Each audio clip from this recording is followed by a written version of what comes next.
Zdaj pa je čas za globalne novice, ker so nori posnetki nesreč z ruskih cest tako zelo 2016 se je neki Rus odločil, da naredi nekaj resnično izvirnega. Opozoril kontrolorjev, verjetno tudi zaradi slabega znanja angleščine, ni upošteval. Predtem se ga je pošteno nacedil. Z 0,86 promila alkohola v krvi tako ni opazil mosta. Morskega volka so aretirali, še preden bi pobegnil, za njim pa je ostala velika škoda tako na ladji kot na mostu. Resno? Najprej Slovenc z rokami razbije marico, pol se Hrvat z avtom zapele v bencinsko. Na koncu pa še pijan Rus z ladjo razbije most. Pa kaj je to? To ni vdaja ta teden z Juretom Goderjem, ampak pijani Slovani z mano vred. V tej skodelci nimam čaja, me pa greje, če veste, kva mislim.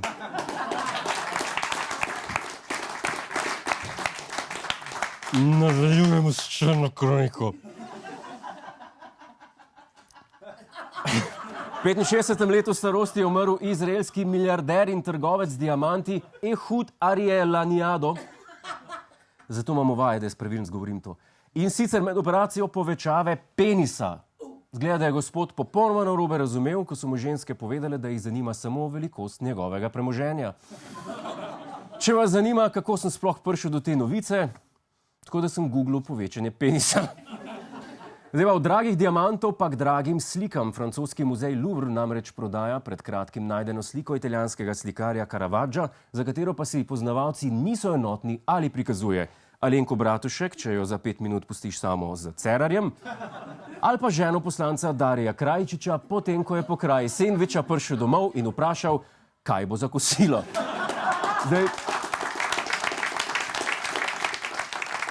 kuhajo pa se te dni tudi prebivalci Avstralije, kjer so se temperature povzpele na skoraj 50 stopinj Celzija.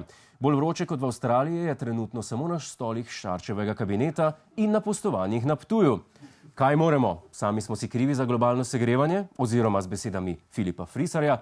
Zdaj bomo pač morali po domače povedano požreti to solato, ko smo se naredili, ne?